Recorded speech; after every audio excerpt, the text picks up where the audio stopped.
What's going on, y'all? It's your boy Machiavelli Mills. I'm back and I'm ready to talk about something that happened last week. Last Thursday, I believe, a 16-year-old girl jumped onto the train tracks and committed suicide in broad daylight in front of everybody at 87 in the Dan Ryan. And I didn't see it with my own eyes, but I heard about it all over social media, Facebook, Twitter.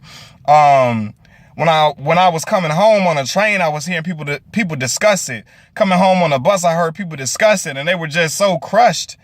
And it was just something that just hurt their heart. And it hurt my heart too to know a 16-year-old child who she didn't even figure out life yet. Hadn't even experienced life, didn't experience going away to college or anything like that. Stuff was going so wrong for her and so bad that she thought that she would rather end it all than to just, to go on. And I say that to say this. Mental illness and depression is not something that's exclusive to the white community. It's not something that's exclusive to other races. Growing up, it's always been a joke, or black people always, joke about it. Like, nah, man, black people don't do that. We don't kill ourselves. It's just something we don't do. We do not take our own life. That's just something that don't happen. And I'm here to tell y'all, we got to wake up because of the last 10 years, you've been seeing it more frequently. It's been going on forever, but you've been seeing it more frequently. A lot of school-age black children have taken their own lives. And that leads me to say, what's going on in these households?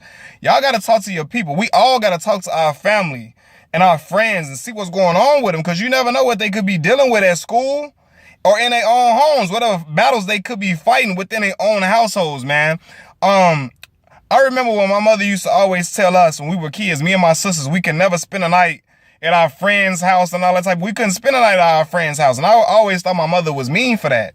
But lo and behold, I had a lot of people that I grew up with told me that they've been sexually molested and, been raped by, friends of the family, spending the night at other people's, their friends' house, and stuff happening to them. And these type of things cause them to go into a state of mental depression or mental illness, that they fighting all type of demons because things that happened to them in a childhood. You know what I mean? So y'all, we got to talk to our people. I can't keep saying y'all. We all got to talk to our people and see what's going on, man. Me personally, I asked my sisters, I asked my daughter, I asked her, you all right? Everything going okay? Because you never know what's going on in these children's lives. And to have them feeling so sad and depressed that they don't know if they want to carry on, man, this is a serious thing, man. This is not something that just happened to other races. It's happening to our people too. And it's so much that could have went wrong in that young baby life. Something could have been going on at school that, her parents probably they probably didn't even know about, maybe. Or maybe they could have, or they just didn't get her the help that she possibly needed. If your child is expressing these things to you, don't be afraid to get them help. There's nothing wrong with seeing a counselor. Nothing wrong with going to go talk to a psychiatrist, or go talk to go to therapy. You know what I mean? There's nothing wrong with that. Everybody needs these type of things. You're not crazy if you go see a psychiatrist or you go, see a therapist or something like that. We all needed to cope with a lot of different hardships we all faced in our life. Listen, and I'm not just talking about, something going on in your household.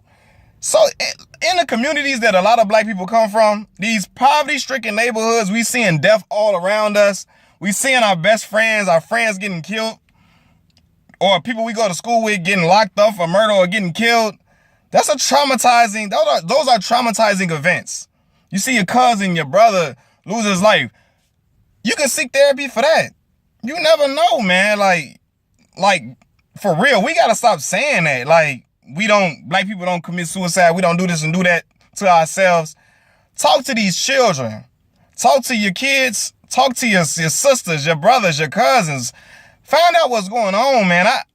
You'll be surprised what's going on in these children's life that they just can't carry on, man. And when I was coming up, I had friends that contemplated stuff like that contemplated suicide, that contemplated not wanting to be here no more.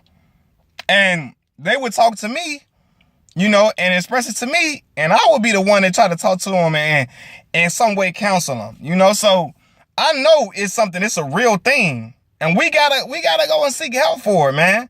Your child is seeking out, crying out for help. Don't ignore it. You'll be all right. That's what we all like to do. You be all right. Toughen up. We all like to do that, especially men or in the black community. Like, a lot of us do that. Like, well, you be all right. You know what I'm saying? Look, don't worry about it. Just don't worry about what people say. Don't worry about what's going on. You be all right. Don't just you will be all right. Send her to go to therapy. Send her to go see a psychiatrist. Talk to somebody. You talk to him and see what's going on, man, because this got to stop. That was heartbreaking for me to hear, man. Rest in peace.